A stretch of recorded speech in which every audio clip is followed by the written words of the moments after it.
Hello everyone, welcome back to my channel. ఈ వీడియోలో తెలంగాణ ప్రభుత్వం నిర్వహించిన SA1 7th class maths question పేపర్ని ఎక్స్ప్లెయిన్ చేసుకుందాం. Let's start our video now. First question, -4ను ఒక రుణపూర్ణ సంఖ్య మరియు ఒక సహజ సంఖ్యల భేదంగా వ్యక్తపరచండి. ఇక్కడ -4ని మనము ఒక రుణ సంఖ్య మరియు ఒక సహజ సంఖ్యల భేదంగా రాసుకుంటే -5 + 1 = -4 అవుతాయి. -5 అనేది రుణ సంఖ్య, +1 అనేది సహజ సంఖ్య. అలాగే -6 + 2, -7 + 3 ఇలా రాసుకున్నా కూడా ఆన్సర్ -4 వస్తుంది. రెండవ ప్రశ్న, 123.45 సంఖ్యలో ప్రతి అంకె యొక్క స్థాన విలువను రాయండి. ఇక్కడ వీటి యొక్క స్థాన విలువలు, ఇక్కడ 3ది వన్స్ ప్లేస్, 2ది పదుల స్థానం, 1ది వందల స్థానం, ఇక్కడ 4ది 10వ వంతు, 5ది 100వ వంతు స్థానం అవుతుంది. అలాగే థర్డ్ ప్రశ్న, 4 × x + 3 = 3 × x + 3ను సాధించండి. ఇక్కడ మనం x వాల్యూని కనుగొనాలి. ఇక్కడ 4 × x + 3 అంటే 4x + 4 × 3 అంటే 12 = 3 × x 3x + 3 × 1 3. ఇక 4x - 3x అంటే x అవుతుంది. ఇక 3 - 12 x = 3 - 12 అంటే -9, x = -9 వచ్చింది. నాలుగో ప్రశ్న, పక్క పటంలో కోణం x విలువను కనుగొనండి. ఇక్కడున్న పటాన్ని గమనిస్తే ఇక్కడ x కోణం 125 అనేది సాదృశ్య కోణాలు. ఒక అంతర కోణం, ఒక బాహ్య కోణం ఒకే వైపున ఉంటే సాదృశ్య కోణాలు. కాబట్టి x = 125. సాదృశ్య కోణాలు సమానం కాబట్టి x = 125 వస్తుంది ఆన్సర్. తర్వాతి ప్రశ్న, ఒక త్రిభుజంలో కోణాలు 2:3:4లో ఉన్నాయి. అయితే ఆ కోణాల విలువలను కనుగొనండి. త్రిభుజంలోని కోణాల మొత్తం 180. దాని ప్రకారం కోణం 2x + 3x + 4x కోణాల మొత్తం 180 కాబట్టి 180. ఇంకా 2x + 3x + 4x అంటే టోటల్ 9x అవుతుంది. 9x = 180. ఇక్కడ xని అలాగే ఉంచి 9 అటువైపు తీసుకొస్తే డివిజన్ అవుతాయి. 180/9, 9తో క్యాన్సిల్ అయితే 9 × 1 = 9, 20 x = 20. ఇక మనకు అడిగిన కోణాల విలువలు, ఒక కోణం 2x అవుతాయి. 2x అంటే x = 20 కాబట్టి 40 అవుతాయి. ఇంకో కోణం 3x, x = 20 కాబట్టి 3 × x 60, 4x అంటే 80 అవుతాయి. కోణాలు 40, 60, 80 ఇది మన ఆన్సర్.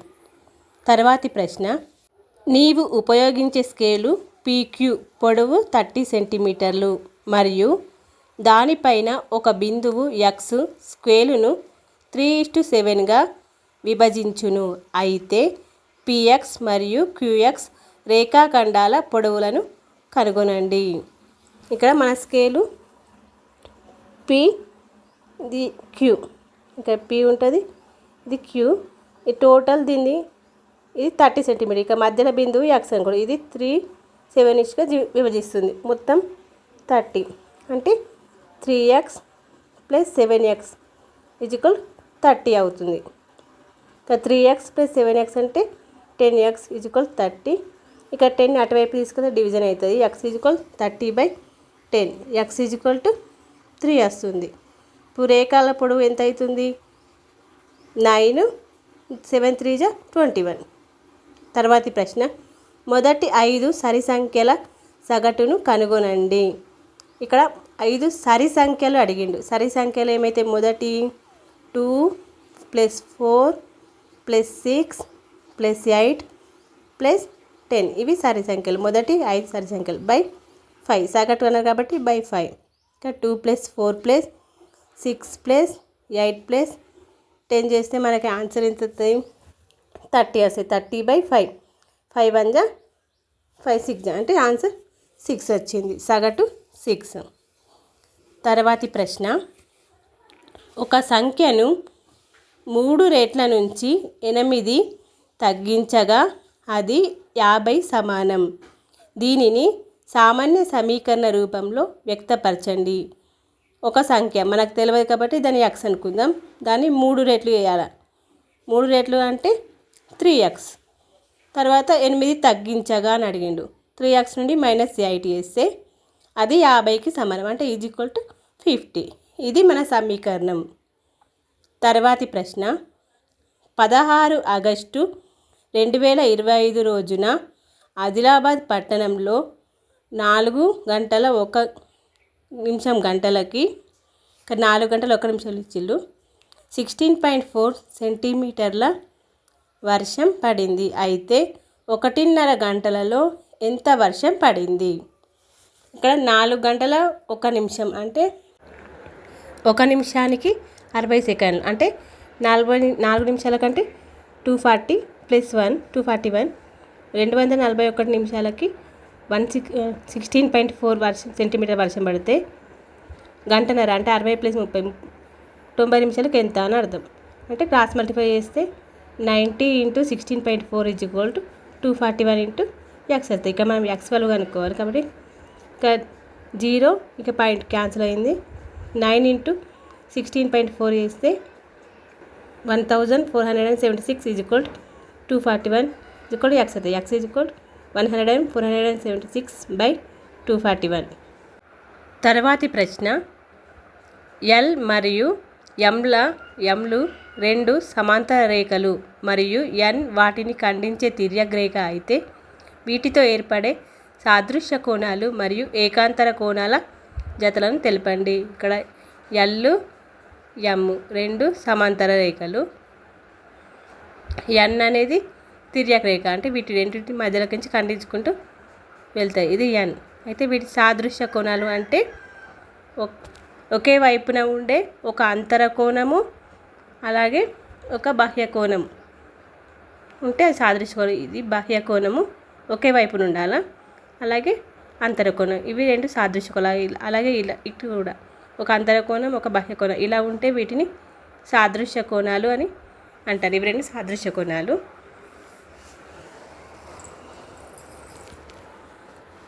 అలాగే L మరియు Mకి N అనేది తిర్యగ్రేఖ అయితే ఏకాంతర కోణాలు అని అడిగింది. ఏకాంతర కోణాలు అంటే వేరు వేరు వైపున ఉండే అంతర కోణాలు, ఒకటి ఇటువైపు ఒకటి అటువైపు ఉండే అంతర కోణం ఒకటి, ఇవి 2 అనేవి ఏకాంతర కోణాలు. అలాగే ఇటువైపు కూడా 2 వైపు ఉంటే అవి ఏకాంతర కోణాలు అని అంటారు. తర్వాతి ప్రశ్న, సరైన ధర్మాన్ని ఉపయోగించి 22 × 100 + -32 × 100ను గణించండి. ఇది విభాగ న్యాయం సూత్రం ప్రకారం ఇక్కడ 100ని కామన్ తీస్తే 22 - 32 వస్తుంది. విభాగ న్యాయం అంటే 100 × 22 - 32 అంటే -10. 100 × -10 అంటే -1000 అవుతుంది.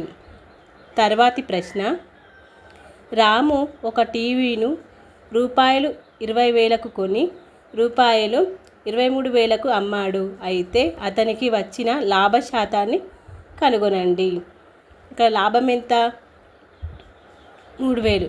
లాభ శాతం అడుగుతుంది కాబట్టి లాభ శాతం ఫార్ములా ఏమంటే అమ్మిన వేల మైనస్ కొన్న వేల బై కొన్న వేల. ఇక్కడ అమ్మిన వేల 23,000 మైనస్ కొన్న వేల 20,000 బై కొన్న వేల 20,000 × 100. ఇది లాభ శాతం ఫార్ములా. 23,000 మైనస్ 20,000 అంటే 3,000 వస్తుంది. 3,000 బై 20,000 × 100. ఇక్కడ జీరోస్ జీరోస్ క్యాన్సల్, ఇక్కడ 2 జీరోస్ క్యాన్సల్. ఇప్పుడు 2 × 1 = 2, 15 అంటే లాభ శాతం 15% అనేది లాభం వచ్చింది. తర్వాతి ప్రశ్న, ఒక త్రిభుజంలో బాహ్య కోణం 120 డిగ్రీలు మరియు దాని అంతరాభిముఖ కోణాలలో ఒక దాని విలువ 70 అయిన రెండవ కోణం విలువ ఎంత? త్రిభుజంలోని బాహ్య కోణం ఇచ్చారు 120 అని. ఒక అంతరాభిముఖ కోణం 70 ఇచ్చారు. ఇంకొకటి కనుక్కోమన్నారు. ఇంకొకటి మనకు ఎక్స్ అనుకుందాం. ఇక్కడ త్రిభుజ బాహ్య కోణం ఏమైతే అంటే 2 అంతరాభిముఖ కోణాల మొత్తం ఈజ్ఈక్వల్ టు బాహ్య కోణం అంటే 70 + x ఈజ్ఈక్వల్ టు 120. ఇక x is equal to 120 - 70 x is equal 50. ఇంకో కోణం ఏమవుతుంది 50 అవుతుంది. తర్వాతి ప్రశ్న, ఒక దీర్ఘ వృత్తాకార వాలీబాల్ కోర్టు పొడవు 59.5 అడుగులు మరియు వెడల్పు 29.5 అడుగులు అయితే దాని చుట్టుకొలత కనుగొనండి. ఇక్కడ దీర్ఘచతురస్రం చుట్టుకొలత ఫార్ములా 2 × L + V, పొడవు ఇంటూ వెడల్పు. 2 × పొడవు 59.5 + వెడల్పు 29.5. 59 + 29 ప్లస్ చేస్తే మనకి 88 వస్తుంది. ఇక్కడ 1/2 1/2 1 అవుతుంది. 2/2 అంటే 1 అవుతుంది. అంటే 88 + 1 2 × 89 అవుతుంది. 2 × 9 = 18, 8 క్యారీ 1, 2 × 8 = 16, 17 అంటే 178 అనేది మన ఆన్సర్. తర్వాతి ప్రశ్న, 7వ తరగతిలో బాలురు మరియు బాలికల మొత్తం 40 అయితే బాలుర సంఖ్య బాలికల సంఖ్య కన్నా 6 ఎక్కువ అయితే బాలికల సంఖ్యను కనుగొనండి. ఇక్కడ బాలికలు + బాలురు టోటల్ 40 అన్నారు. బాలుర సంఖ్య బాలికల కంటే 6 ఎక్కువ అంటే బాలికలు x అనుకుంటే బాలురు x + 6 అంటే ఇద్దరిని కలిపితే 40 అంటే x + 6 + x = 40. ఇక మనకి x వాల్యూ కావాలి. x + x 2x + 6 = 40. 2x = 40 - 6 అంటే 34. 2x = 40 - 6 34. x = 34/2 అంటే x = 17 వస్తుంది. అంటే ఇక్కడ బాలికలు 17 మంది, బాలురు 17 + 6. తర్వాతి ప్రశ్న, ఒక సంవత్సరానికి ఏ రేటు వంతున రూపాయలు 88,000 2.5 సంవత్సరాలు రూపాయలు 1,200 వడ్డీనిచ్చును. ఇక్కడ మనకి అసలు ఇచ్చిండ్రు 8,000, అలాగే టైం ఇచ్చిండ్రు, వడ్డీ ఇచ్చిండ్రు. మనకి ఇక్కడ రేటు 6 అనుకోమన్నారు. సాధారణ వడ్డీకి ఫార్ములా PTR/100. ఇక్కడ PTR/100 = మనకు 1,200 ఇచ్చిండ్రు. ఇక్కడ P అంటే 8,000 ఇంటూ టైం T అంటే ఇక 2.5 ఇచ్చిండ్రు. దీన్ని అపక్రమ భిన్నంలోకి మార్చుకుంటే 5/2 ఇంటూ R/100 = 1,200. ఇక మనకు కావాల్సింది 6. ఇక్కడ క్యాన్సిల్ వేసుకుందాం. Zeros cancel. 2 1 2 4 0. ఇప్పుడు 40 × 5 45 200 into R = 1,200. R = 1,200/200. Zeros cancel. 2 1 2 6 ఇక్కడ మనకు R = 6% అంటే ఇక్కడ అడిగింది రేటు 6% వచ్చింది. తర్వాతి ప్రశ్న, పక్క పటంలో కోణం x మరియు కోణం yల విలువలను కనుగొనండి. ఇక్కడ పటం ఇది ఇచ్చారు. ఇందులో మనకి కోణం xని yని కనుగొమన్నారు. ఇక్కడ ఇక కోణం 80 degrees ఇచ్చిళ్ళు. ఇది శీర్షాభిముఖ కోణాలు సమానం కాబట్టి ఇది కూడా ఇక కోణం 80 అవుతుంది. అలాగే మనకు ప్రశ్నలో ఇక్కడ భుజాలు సమానమని ఇచ్చారు. భుజాలు సమానమైతే కోణాలు కూడా సమానం అవుతాయి. ఇక్కడ x అయితే ఈ కోణం కూడా xే అవుతుంది. ఇది x. మనకి ఇక్కడ త్రిభుజంలోని కోణాల మొత్తం 180 అని తెలుసు కాబట్టి x + 80 = 180. 80 + 2x = 180. 2x = 180 - 80 అంటే 2x = 100. x = 100/2 అంటే x = 50 వస్తుంది.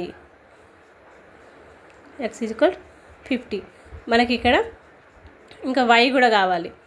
ఇక్కడ ఇది వై అనేది బాహ్య కోణం. బాహ్య కోణానికి ఫార్ములా అంతరాభిముఖ కోణాల మొత్తము బాహ్య కోణం. వై ఈజ్వల్ టు అంతరాభిముఖ కోణాలు ఏమైతే 80 plus 50. Y equal to 80 plus 50 అంటే 130. తర్వాతి ప్రశ్న, పక్క పటంలో ఎల్ సమాంతరంగా వైజెడ్ అయితే కోణాలు ఎక్స్ వై మరియు జెడ్లను కనుగొనండి. ఇక మనకు పటం ఇలాగ ఇచ్చాడు. అయితే ఇక్కడ ఎల్ వైజెడ్ అనేవి సమాంతరాలు. ఇక్కడ కోణం 80 55. ఇది మనకు సరళ కోణం కనబడుతుంది. ఇక్కడ మనకి ఇక్కడ సరళ కోణం అంటే 80 plus 55 plus X equal to 180. అంటే ఇక్కడ మనకి ఎక్స్ విలువ కనుక్కోవచ్చు. 80 plus 55 135 plus X equal to 180. X equal to 180 minus 135. X equal to 45 వస్తుంది. ఇక మనకు కోణం ఎక్స్ వచ్చేసింది. ఇక కోణం సరళ కోణం కాబట్టి కోణం ఎక్స్ ఈజ్వల్ టు వచ్చేసింది. ఎక్స్ ఈజ్వల్ 45 వచ్చింది. తర్వాత ఈ కోణం ఈ రేఖని మనం ఎక్స్టెండ్ చేస్తే ఇది మనకు ఒక తిర్యక్ రేఖ సమాంతర రేఖలు కనబడుతుంది. ఇక్కడ కోణం 80 మరియు కోణం 60 అనేవి ఏకాంతర కోణాలు. ఏకాంతర కోణాలు సమానం కాబట్టి వై ఈజ్వల్ కూడా 80 అవుతుంది. ఇక్కడ ఈ గీతని కూడా ఎక్స్టెండ్ చేస్తే ఇక్కడ ఇవి రెండు కూడా కోణం 55 అలాగే జెడ్ అనేది ఏకాంతర కోణాలు. ఏకాంతర కోణాలు సమానం కాబట్టి జెడ్ ఈజ్వల్ కూడా 50 అవుతుంది. అంటే ఇక్కడ మనకు X equal to 80 degrees, Z equal to 55 degrees. తర్వాతి ప్రశ్న, FA2 గణిత పరీక్షలో 10 మంది 7వ తరగతి విద్యార్థుల మార్కులు వరుసగా 15, 12, 18, 19, 20, 17, 14, 16, 13 మరియు 11 అయితే ఈ దత్తాంశానికి మార్కుల సగటును మరియు మధ్యగతాన్ని కనుగొనండి. ఇక్కడ మనకు సగటు అడిగిండు. సగటు అంటే వీటి మొత్తము బై సంఖ్య, రాశుల మొత్తం బై రాశుల సంఖ్య కాబట్టి వీటి మొత్తాన్ని ప్లస్ చేద్దాం. 15 plus 12 plus 18 plus 19 plus 20 plus 17 plus 14 plus 13 plus 11 by వీటి మొత్తం అవి ఎన్ని ఉన్నాయి 13 ప్లస్ 7 బై వీటి సంఖ్య టోటల్ 10 ఉన్నాయి. 10 మంది విద్యార్థులు. వీటిని మొత్తం టోటల్ చేస్తే 155 వచ్చింది. 155 బై 10 అంటే క్యాన్సిల్ చేస్తే 15.5 ఇది సగటు. అలాగే ఇక్కడ మనకు మధ్యగతాన్ని అడిగిండు. మధ్యగతాన్ని కనుగొనాలి అంటే ఆరోహణ క్రమం లేదా అవరోహణ క్రమంలో వీటిని రాసుకోవాలి. ముందుగా వీటిని ఆరోహణ క్రమంలో రాయగా 11, 12, 13, 14, 15, 16, 17, 18, 19, 20. ఇక్కడ మనకు రాశులు 10 ఉన్నాయి కాబట్టి మధ్యగతాలు 2 ఉంటాయి. మిడిల్లోని 15 ఉంది అలాగే ప్లస్ 16. వీటి రెండు మధ్యగతాలని సగటు తీస్తే 15 ప్లస్ 16/2 అంటే 31/2. క్యాన్సిల్ చేస్తే 15.5. సగటు మరియు మధ్యగతం రెండు సేమ్ ఆన్సర్లు వచ్చాయి. తర్వాతి ప్రశ్న, ఒక కారు 20 కిలోమీటర్ల దూరం ప్రయాణించడానికి 1 లీటర్ పెట్రోల్ అవసరం. ఆ కారు 15.1/2 లీటర్ల పెట్రోలుతో ఎంత దూరం ప్రయాణించగలదు? 1 లీటర్కి 20 కిలోమీటర్లు అయితే 15.5 కిలోమీటర్లకి ఎంత దూరం అని ఇక్కడ అడుగుతున్నారు. 1 లీటర్కి 20 కిలోమీటర్లు వెళ్తే 15.5 లీటర్లకి ఎంత ఎక్స్. ఇక మనకి ఎక్స్ కావాలి. క్రాస్ మల్టిప్లై చేస్తే ఎక్స్ ఈజ్వల్ టు 20 × 15 1/2. 20 ఈజ్వల్ ఇక్కడ దీన్ని భిన్నంలో అపక్రమ భిన్నంలోకి మార్చుకుంటే 31/2. 2తో క్యాన్సిల్ అయితే 2 10 10 × 31 అంటే 310 కిలోమీటర్లు వెళ్తుంది.